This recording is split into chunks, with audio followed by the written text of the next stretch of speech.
Bom dia, moçada! Aqui quem vos fala é o professor Eugênio Bastos, canal Geogênio, a serviço dos alunos que gostam de estudar e passar em concursos.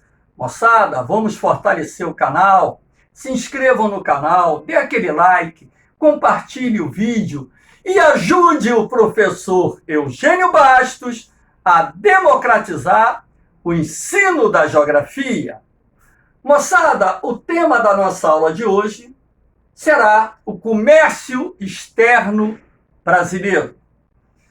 O Brasil tem uma participação muito modesta no comércio internacional, algo em torno aí de 0,9%, o que pode ser considerado pouco se levarmos em consideração que o nosso país ocupa a 12ª posição dentre os países do mundo no que diz respeito ao produto interno bruto, ou seja, o Brasil é, na atualidade, a 12ª maior economia do mundo. O Brasil adotou, a partir da década de 2000, uma política comercial apoiada na ideia de transformar o nosso país numa espécie de global trader, ou seja, um país de comércio mundial, de comércio internacional. E para tal, foi lançada internamente uma política de diversificação de mercados, quando, então, o governo brasileiro, na época representado pelo presidente Lula, promoveu inúmeras viagens internacionais para fechar acordos comerciais com diversos países do mundo, porque, no entendimento do governo, era preciso ampliarmos a nossa participação dentro do comércio internacional de forma a estimular o crescimento e desenvolvimento da economia brasileira. Então, acordos foram firmados com países da América Latina, da África, do Oriente Médio, da Europa Oriental, do restante da Ásia. O presidente viajou até a Oceania para fechar acordos comerciais. Por que essa ideia de transformar o Brasil numa espécie de global trader apoiada na política de diversificação de mercados? Para reduzir a dependência econômica em relação aos países desenvolvidos. Não que o comércio com esses países não nos interesse. Claro que interessa. É interessante para o Brasil manter relações comerciais, se possível for, com todos os países do mundo. Mas boa parte do nosso comércio internacional no passado era realizado com os países desenvolvidos. Isso gerava um grau de dependência e subordinação econômica preocupante. A diversificação dos mercados tinha como estratégia reduzir essa dependência em relação ao comércio com os países desenvolvidos, que dentro da minha concepção, qualquer país deve fazer.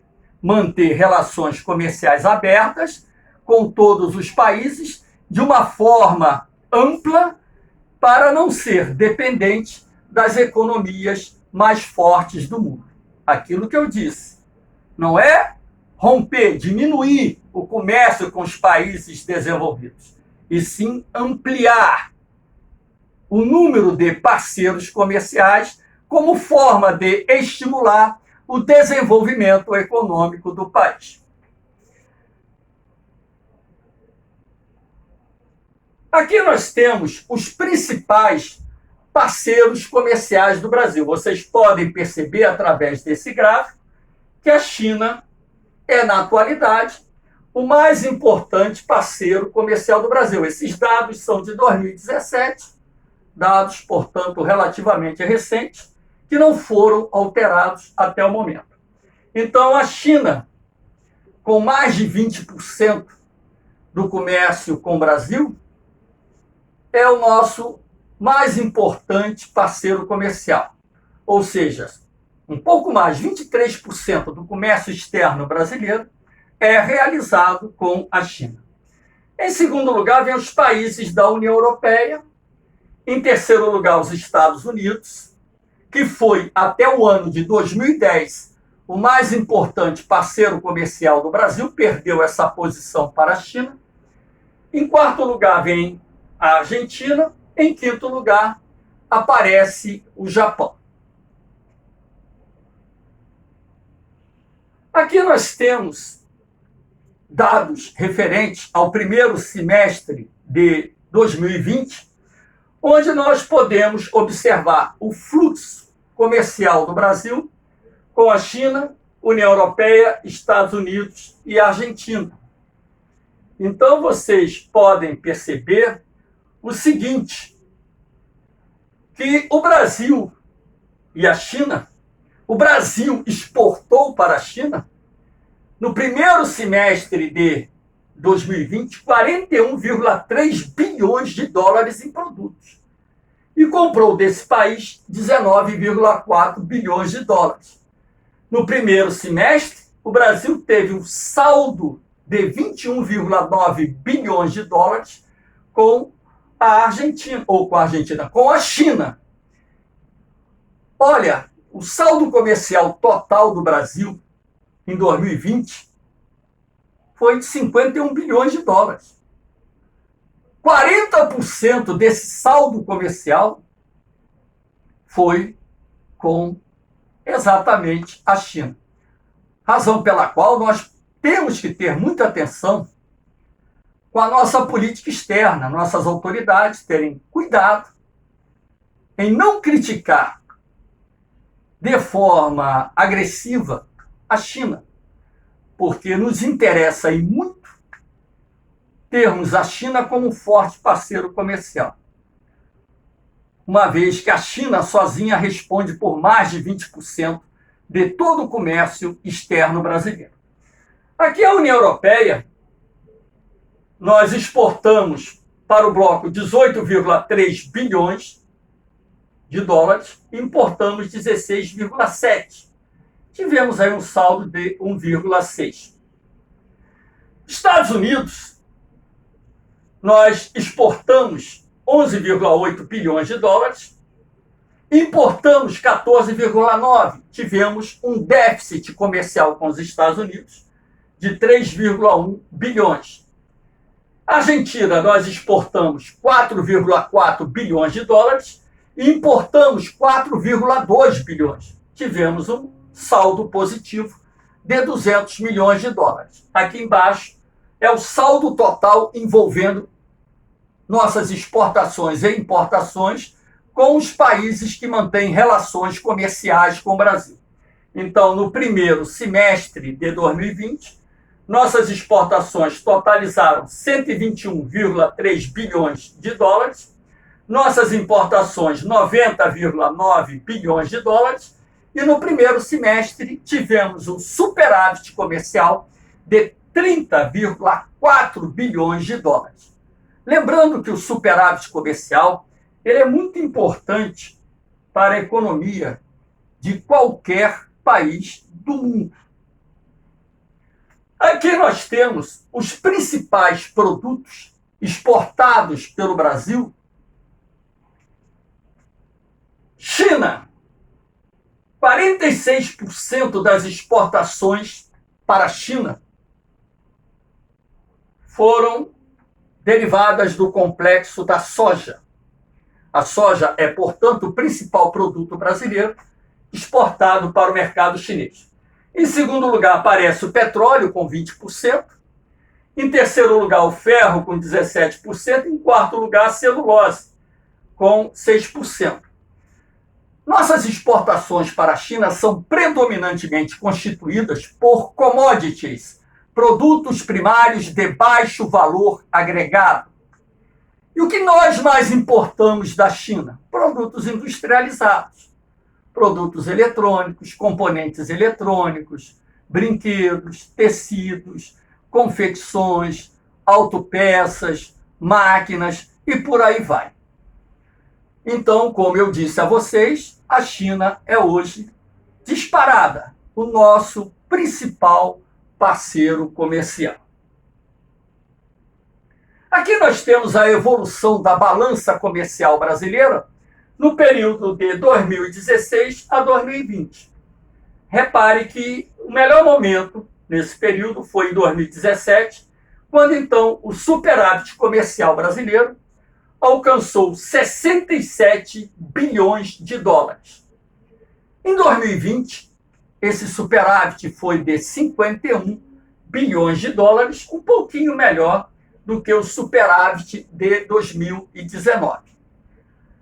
Superávit ocorre quando o valor das exportações é superior ao valor das importações. Como eu disse anteriormente, o superávit é de grande importância porque ele traz moeda forte para dentro do país.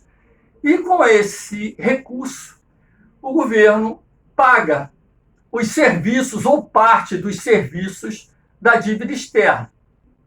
O superávit comercial é apenas uma das formas de ingresso de moeda estrangeira forte no país. Você tem o turismo, que também traz recursos, você tem os investimentos estrangeiros que são feitos no país, que trazem recursos, você tem as remessas de empresas brasileiras que estão no exterior, remessas de lucros, que trazem recursos, você tem os imigrantes brasileiros que vivem em vários países do mundo, que enviam recursos para os seus familiares. Então, na verdade, existem várias maneiras de ingresso de moeda forte em nosso país. E, através da balança comercial, quando ocorre o superávit, é uma dessas maneiras de colocarmos, trazermos moeda forte para o Brasil, que é indispensável para o pagamento dos serviços da dívida externa. Aqui nós temos as principais barreiras comerciais enfrentadas por produtos brasileiros, principalmente em relação aos países desenvolvidos. A política de subsídios agrícolas. Subsídio agrícola é uma espécie de ajuda que os governos dos países desenvolvidos, por exemplo, Estados Unidos, Canadá, países da União Europeia, Japão, concedem aos seus produtores rurais para que eles vendam seus produtos por um preço abaixo do preço dos produtos vendidos pelos países em desenvolvimento. É uma maneira de proteger o setor agrário local da concorrência procedente dos países em desenvolvimento, onde os custos de produção, pelo menos de produtos agrícolas, são mais baixos. Taxas e sobretaxas são impostos que incidem sobre produtos importados como forma de torná-los mais caros e proteger setores vulneráveis à concorrência desses produtos. Cotas de importação limita a entrada de determinados produtos como forma de proteger também setores produtivos vulneráveis à concorrência de produtos procedentes de outros países. Prática do dumping. O dumping é uma prática protecionista que consiste principalmente no fato de uma empresa vender o seu produto por um preço abaixo do custo de produção. Mas, professor, isso não iria gerar prejuízos para essa empresa? Sim, mas normalmente a empresa que pratica o dumping pertence a um poderoso grupo empresarial. Então, ao vender um determinado produto por um custo abaixo do custo de produção, ela consegue eliminar a concorrência. E quando ela domina o mercado, ela impõe o seu preço, aumenta o preço e ninguém pode reclamar porque ela monopolizou o mercado. A prática do dumping é considerada crime dentro do direito econômico. Existem leis antidumping em vários países do mundo, inclusive no Brasil. Mas uma coisa é existir a lei, a outra coisa é colocar em prática essa lei. Então, moçada, essas 4 práticas protecionistas limitam nossas exportações para os países desenvolvidos, principalmente para os países desenvolvidos. Aqui nós temos o Brasil e o Mercosul. O Mercosul pode ser considerado o primeiro bloco econômico que deu certo na América Latina. Outras tentativas anteriores foram feitas e fracassaram. Por exemplo, a LAUC, Associação Latino-Americana de Livre Comércio, fracassou. A LAD, Associação Latino-Americana de Integração, fracassou. MCCA, Mercado Comum Centro-Americano, fracassou. Mas por que essas tentativas de criação de blocos econômicos no passado fracassavam?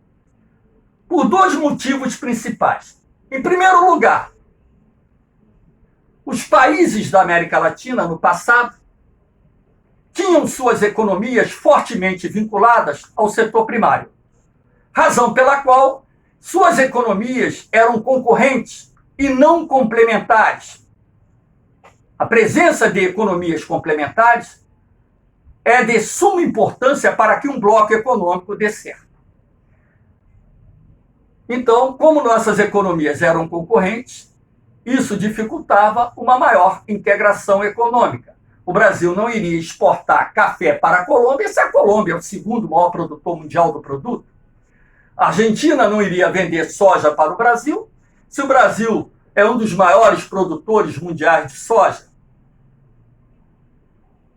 E também, um outro problema era a falta de uma infraestrutura de transporte que pudesse promover a integração dos países da América Latina.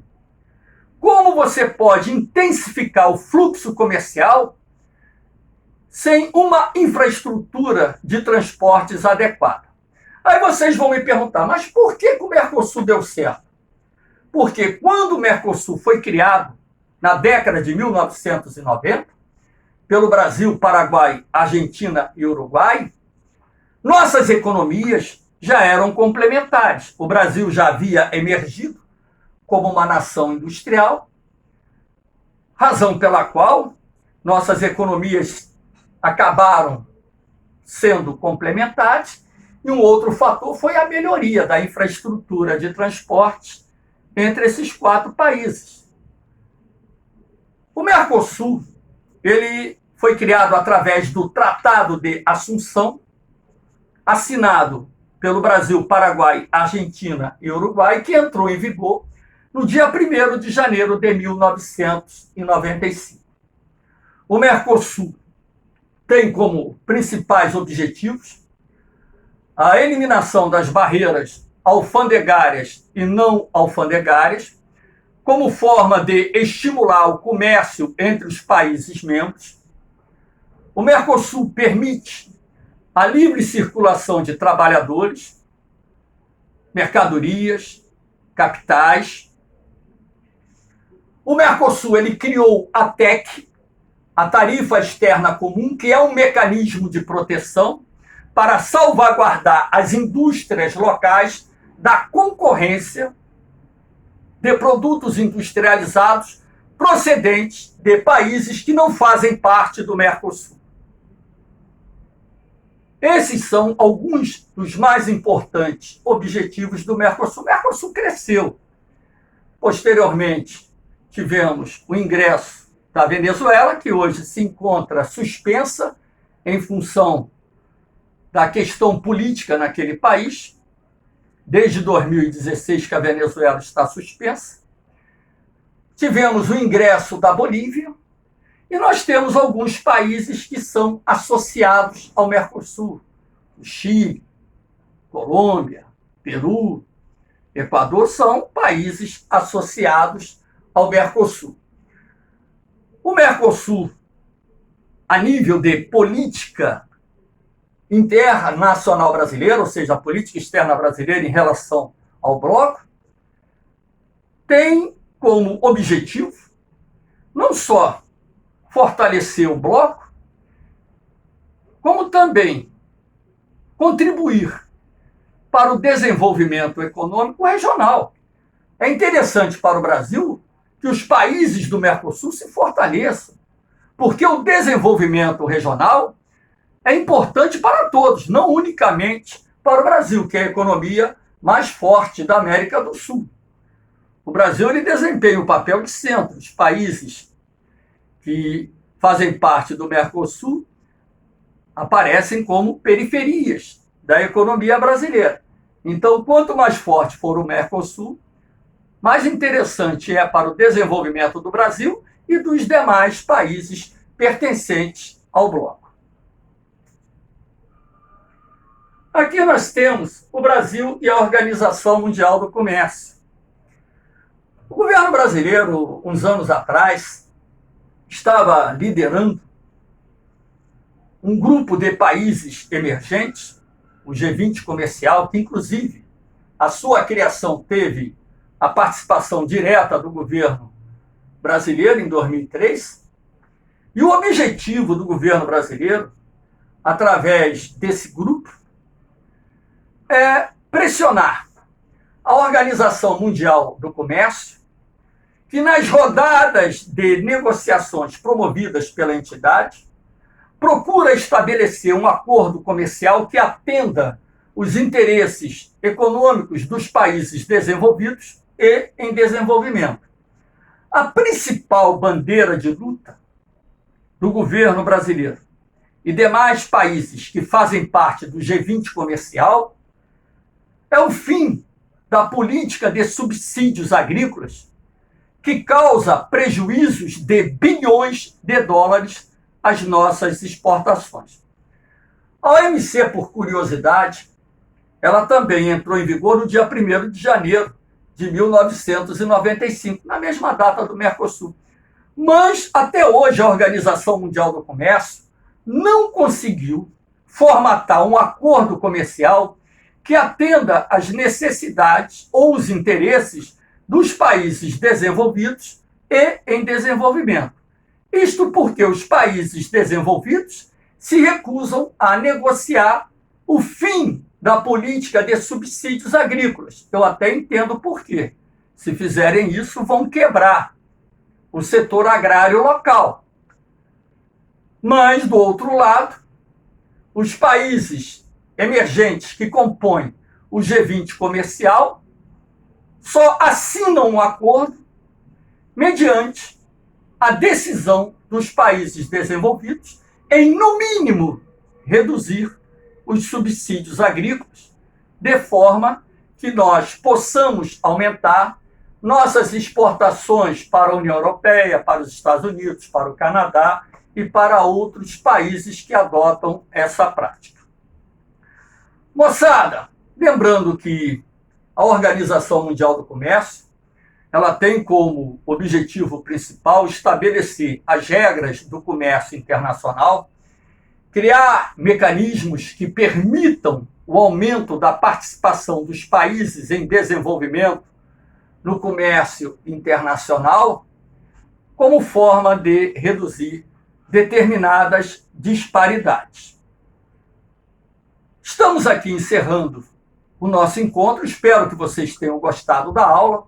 Compartilhe o vídeo, dê aquele like, se inscrevam no canal, ajudem o professor Eugênio Bastos a democratizar o ensino da geografia. Um beijão no coração de vocês, um forte abraço, fiquem com Deus. Eu vou, mas eu volto. Fui!